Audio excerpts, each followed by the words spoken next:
Good morning, good morning, good morning, everybody. It's Natalie, it's Betty, it's Hotshot Adventures. We dropped off all our pieces in El Paso yesterday, and I didn't find anything coming out of El Paso, so we're deadheading over here to the Phoenix area to pick up our load that's going to go to SoCal, and we're going to pick that up in a couple hours here. But it's always a treat to have somebody with me. It's been a pleasure. It's a riot. Betty's a nut, you guys. I love it. She's so much fun. It's been a great trip. It's been an adventure. It's definitely an adventure, right, Betty? Oh yeah, hotshot adventure for sure. We've had some fun, but you guys are probably getting tired of me telling you. So let's hear it from the eyes of a newbie, somebody just starting out. Betty, traveling with me, new to hotshot. You came from the medical field. Yes. Many years. Yes. And you're switching over now to Yes. hotshot. So tell me what were like three, I don't know, great things or exciting things or different things that you can point out to the viewers that we experienced on this trip. It's day 3. It's day 3. Okay. Everything is good and great. I'm totally green to this career. It's a learning process, definitely. Every day it's something different. The customers, it's different. Some of them are private, some of them are regular people, some of them are businesses, some of them are corporate offices where we deliver. I love everything. I love the fact that, we do the driving. I couldn't see myself doing constant driving. I go, but the fact that you get to get out, you get to strap, you get to move stuff around, you get to critical things. I love it all. I love the experience. I'm totally green, very different from the medical field. So this is all new to me. I love it. Every experience that we have, Natalie, it's an adventure. It's funny, not so funny, but once we've cooled off in the car, because where were we at? We were in Arizona. It was 111. Oh my God. And we had the customer just sitting on that patio. Little old lady. Hi, if she's looking at us. Very sweet, but it was freaking hot. It was 111. We had a strap. We had this big, huge Suburban to put on. We had these huge, big ramps. We didn't even have the lock, but like Natalie, always critical thinking. She says, we're gonna get this down, we're gonna get this strap, we're gonna strap those mega ramps up, and it worked. We got that Suburban up, but she was out there just looking at us like Hawkeyes, right on us, right on right. She wouldn't stop looking at us. Yeah. Then I had to go use the restroom. Then I got the bubble guts. That was not a good experience. That's the one thing I did not like. Yeah. I'm pretty sure that truckers know this. When you gotta go, you gotta go. Yeah. I had to go knock on that lady's door and say, I'm sorry, but I gotta go number 2. I gotta take a dump. And I was swapping wet. We were both swapping wet. I was so hot. Natalie would screw this. She would go in the truck and sit down and cool off, and I'm out there huffing and puffing. I said, oh no, I'm getting these bubble guts. I gotta ask her to borrow that restroom. I gotta go to the restroom. Well, she had that AC bumped up so cold in there, and I go, what are you doing out there looking at? You should be here enjoying this air conditioner. Mind you, I'm swapping wet. I'm really cold. Her floor wasn't very sturdy. Her toilet was swaying back and forth. Man, it was. I want to get into details, but I don't want to gross everybody out. But I was swapping wet. My clothes were sticking onto me. I put toilet paper on the seat because it wasn't, the cleanest. I don't criticize people how they live. I don't care how they live, but I had to take a dump. I was swapping wet. I was sweating. I felt like steam was coming off of me. I could feel it in the back. My back was wet. Oh, I felt like it was seeping in my pores and stuff. It wasn't the best experience. But when I came out, I said, I'm sorry, but I had to take a dump in your restroom, and I was very honest. I was very uncomfortable. I feel like I have it all over my body and everything. But besides that, it was wonderful. It was a great learning experience. We got the Suburban up. We had 2. We had a truck, a Suburban, and we had some cargo underneath the truck. Yeah. This lady has it down to a T. Okay, she's a beast when it comes to this. And I wanted that Suburban. And she wanted that Suburban. Extra $550. We're figuring it out. Yeah, she wasn't happy, and that lady was out there, and oh my God, we had to get it up, and she was like, oh, looking at us, and just going like this, putting her hand on her face, trying to figure out how these girls gonna get this up there. She did tell us how she admires us for being women and being able. She goes, I see how you girls work. And to tell you the truth, me coming from the medical field and doing hot shotting, it doesn't really feel like work. I like it. I like the fact that we're on the road. We can be local. We can go what is it called? OTR. Over the road, yeah, we could go over the road and all that stuff. I love it. I love the fact that we can head out to different states. I love it. If you like getting dirty, if you're gonna be too girly, then you should become a person that just likes to go and pull up and let the people unload you and all that stuff. But if you don't mind the hard work that comes with it, I think I love it. I'm a rough girl. I'm never been afraid of getting my hands dirty or sweating and all that. Only when you have to go take a dump. No way. That's all I can say. But that's pretty much it. We had a little hiccup at the DOT. Natalie with her perky ass self, when they called us in to go in for an inspection. What state were we in? I think we were in New Mexico. We were in New Mexico. We were in Port New of Mexico. Entry. We were empty. We were empty. Yeah, we had just came back from our last load. I was expecting for them to just wave us on, because I don't have a New Mexico sticker. For those of you that don't know, but I don't have a New Mexico sticker. But we were empty, so of course we were under 26,000 pounds. I was expecting them just to wave us on, and what did the girls say? Yeah, they want you for inspection. You need to drive into the first inspection block, whatever that big giant garage is. And then I looked at Natalie, all nervous, and I was like, why are they making us go in there, Natalie? And she's like, oh, don't worry about it. It's a good learning experience for you. And I go, yeah, that's right. So then I said, okay. So there I am, tootling in there, and then the guy comes around, he starts asking me questions, and here I am telling him, oh, yes. And then, have you been driving? Oh, yeah, as far as I can remember, yes, since we left California, I've been driving. We drove into Las Vegas. From Las Vegas, we went into Arizona. And then from Arizona, oh, no, she didn't let me take a break in Arizona. So this whole time, he was just asking us all these crazy questions. And then he goes around to Natalie's side, and he's asking her whatever. And then he tells me, you got to go inside. And me and Natalie looked at each other, and I'm going, okay. So I go in there, and he's asking me questions about the driving and stuff, and what was I doing before, because I go, I'm new to this. I just got my license. I got my class cert. Which, by the way, I wouldn't have done it without Natalie. She's been very inspirational. That's the whole reason why I stalked her all those months before I made the transition and reached out to her. For all you that don't know, I know you see me little clips here and there with her videos, but I only got into this business because of her, from watching her. And she's leaving to Texas. I'm sorry, I'm digressing here. She's leaving to Texas, and for all you that didn't take advantage of having her here in SoCal, you missed out. All the Texans are going to get lucky. All the cowgirls out there are going to get lucky if they get into this business, because Natalie definitely walks you through everything. She supports you. She motivates you. Great mentor. That's all I can say. And for all y'all that didn't take advantage of that, oh well, you live and you learn. But anyways, back to my story at DOT. Okay, so then he's asking me questions, and here I am. Oh, and by the way, you guys, I actually had a hernia surgery. I have to tell this story because it's a part of the process of the inspection when I was inside with the police officers, okay? Or whoever the hell they are, those guys. Because the actual state patrolman walked in. And so the guys are right there, and the guy's asking me all kinds of crazy questions about this, about that, and whatever. And I'm like, yeah, I just got into this, and my brothers are owner-operators, but I never wanted to get into that trucking business. And then one of my brothers said, you should get into hot-shotting. That's how I found out about Natalie. So here I am telling you my whole story, and I was thinking, oh, he's interested. Why am I doing this? So then I had these bubble guts, but I had surgery about a year and a half ago. I had hernia, and the doctor told me that I could not hold my gas because of my staples are vertical. And if you hold your gas, it's like a balloon is going to push out the staples. So he never said that after so many months or after a year, you can start releasing them. So, I have medical clearance, you guys. So if you guys see me coming and I'm pooping away, the doctor told me I can't, and I do. And I'm sorry, but that's just the way the ball bounces. So anyways, so I'm in there, and I started getting bubble guts, right? And I was about to start letting it rip. And I said, oh my God, I'm going to have to tell this guy that I'm sorry I have medical clearance. The doctor told me not to hold my gas.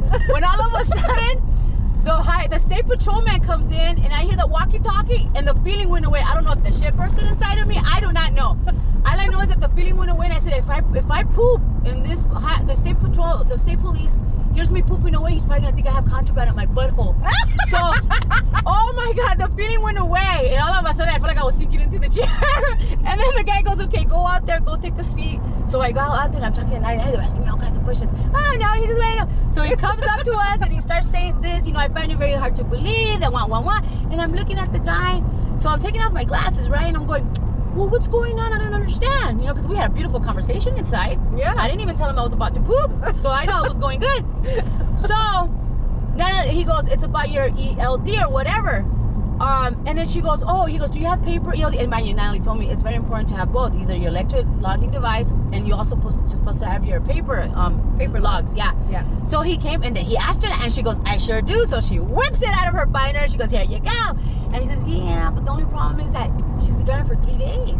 So whatever little mishap that was with the ELD, he said that we should have put on that paper. What do you say, malfunctioning ELD? It was a technicality. Now, yes, I will claim it. It was my fault. During the process of setting Betty's ELD up, I failed to enter one little number from her personal information onto the ELD. Okay, so it was a technicality, but still, it was my fault. And the DOT officer said, "Hey, look, you have your paper logs. You can just fill out a paper log. He's like, I was gonna have you just fill out a paper log for the day that has the correct information, and we put ELD malfunction, and I let you go. But since Betty had already been driving 3 days, he's like, we can't do it for 3 days in a row. Right. So what did he end up doing to us? So this whole time I'm like this, so concerned and worried, right? Because we didn't know what was going on. I said, I know I didn't poop, so I know they're not gonna look up my butt.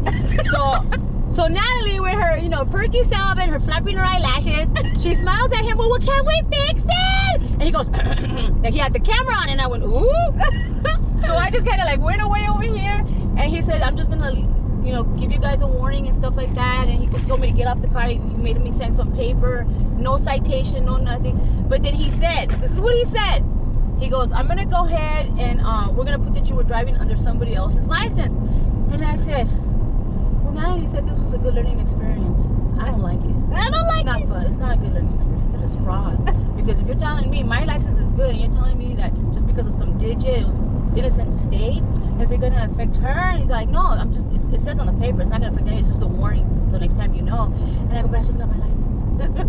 He goes, oh, don't say that. I'm so sorry, ma'am. He was very apologetic. You could tell that he regretted it and stuff like that. He was young. Yeah, and he was young. But then, I made myself like I was suffering. Like it was a terrible experience. That was it, but it was a whole adventure in itself. Yeah. It wasn't that bad. It wasn't as bad as, people may think it was, but it wasn't. The guy was pretty cool. He knew it was a simple little mistake, not a big deal. And that was it, and we were done with that. So that was an experience in itself, especially because, woo! I was gonna start ripping that off. Sorry, everybody. But it was a good learning experience. Yeah. So now you know how to get into the base. You're a very personable person. You're real easy to speak with.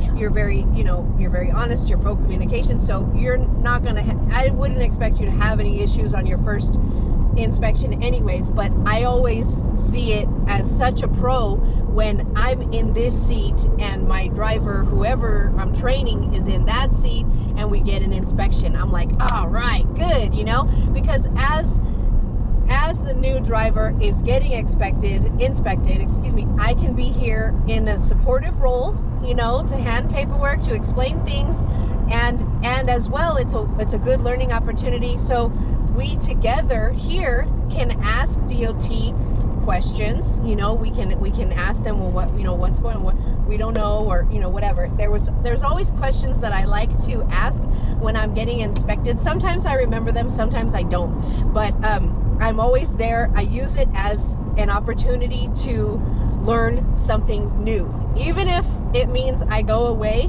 with points or an infraction or whatever.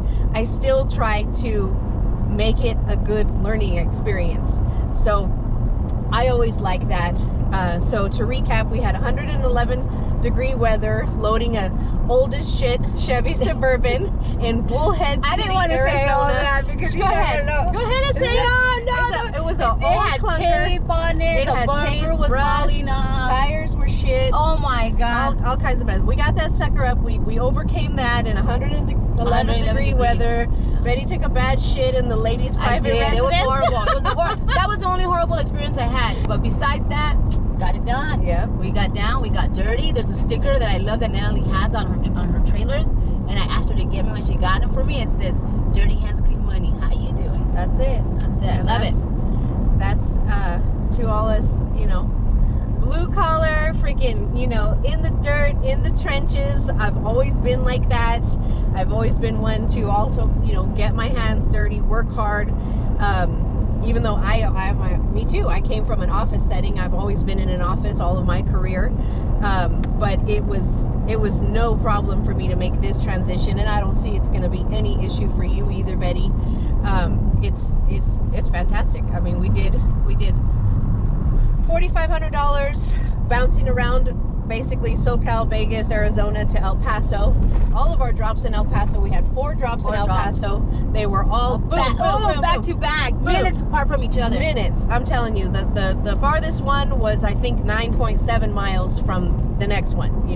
So wonderful, fantastic. The only thing we didn't get anything out of El Paso, but me personally, we're getting 12 miles to the gallon with an empty trailer. I'd rather deadhead to a better area that's en route on the way home. We're gonna go pick up this other little piece of freight here. It's like a truckload, $650. It's well over $2.50 a mile, and we're on our way to pick that up. So we did, what did we do, 4,500, so we're 5,150 so far in 4 days. Well, technically 5 days, because we left on Sunday. But that was nothing. We were driving to the Vegas house. It was 5 hours. Yeah, it was 5 hours. So very, very good. Betty, you've definitely you've been able to experience your trailer. We have Betty's trailer behind my truck this run, which has been Thank you, Larry. Thank you, Larry. It's been a wonderful opportunity to learn your equipment. Once it's behind your truck, you're gonna just feel even better, because your truck is way nicer than mine. Big Black Betty. We'll show you that later, you guys. Yeah, that's to be continued. Betty, was there anything else you wanted to tell? Yes. Oh, okay. Did you guys know that Natalie and I, we've been staying in the hotels. This woman not only has this down to us. Oh, by the way, we're not gonna go pick up one load. She literally has two. Okay, we're picking up one load here, dropping it off at Calexico. Yeah. And we're picking something else up at Calexico and taking it home. Yeah. That's from there we get to the house. But that's two. Okay, so she's lying. But let me tell you, this woman eats and breathes hot shot. She eats and breathes her loads. She eats and breathes and dreams her money. Literally, I caught her the other night. We were getting ready for bed. It takes me a long time to knock out. She knocks out. Good night. I'm going to bed. I'm going. All right. Good night. She's like, I'm going to bed. You know, it's a whole process for me. I gotta fucking get ready. I gotta watch TV. I put it down. I put it on the sleeper till I doze off. She was out, and this is all I heard. Yeah, my money. I was like, what is she saying over there? So I get up and I sit up to try to hear what she's saying. Give me my money. And I said, holy shit, is she talking about give me my money? This woman even dreams about her fucking money? Give me my money. Give me my money. Hell yeah. And I told her yesterday, I go, if I hear you snoring and talking again, I'm gonna record you. She did not this time. She must have been really tired. She was probably satisfied. Being recorded. She was probably satisfied with the payloads that she's getting. So she was okay, but she was like, oh, give me my money. I was like, oh god damn, I gotta record that. Next time, to be continued. Okay, I don't want it to seem like I'm some money hungry crazy lady. No. I have money on the brain, and that's only because I'm in the process of seriously. I'm in the process of buying a second house. You know, I'm trying to move my family. I've got so much on my plate right now. I'm in escrow. I'm literally at the hotel last night reviewing the inspection report for the new house. You know, I'm just, so there's a lot of money on my brain right now. That's right. So she eats, sleeps, and lives money. But it's true, Betty. Yeah. I'm never satisfied with the loads. And I always want to stack another one, and that's just my mentality. And I've tried to share that with you guys. We are at a disadvantage. We have less space, we have less capacity than the big rigs, and it's less comfortable in this truck, and the truck is going to last not as long. Well, if you sleep in it, if you go over the road, it's not as comfortable as having, bunks and microwaves and refrigerators and TVs and whatever. So anyways, but I'm never satisfied, and that's why I'm always on the load board again. Recently, one of my Patreons, man, he was like, how do you do it? How do you do it? I'm like, I just keep looking. I keep looking. If I have space open, I want to fill it. Like, I want to do everything possible. Right now, we're going from El Paso to Phoenix empty, but that's a rarity for me. That's not common, you guys. That's a rarity for me. Yeah, that doesn't happen. And there's nothing wrong with that. That's pretty smart, though. Why would you want to go anywhere without making sure that you got this whole deck loaded up? Yes.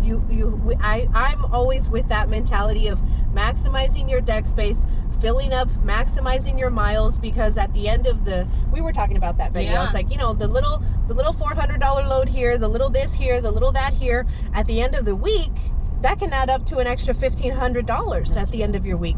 So if it makes sense, let's go after it, even if it makes me work a little bit harder. And that's something that you guys will have to decide. For me and for Betty, we don't mind working a little bit harder if at the end of the week it makes sense. But there are other drivers out there that, no, I just want to just give me the one load. I want to pick it up here. I want to drop it off there. I want to make, they think they want to make like $3.50 a mile or something. It's not, from what I see, it's not going to happen. I got to do a lot more work usually in order to make $3.50 a mile. Me personally, I don't care. I will do it so long as it makes sense for me.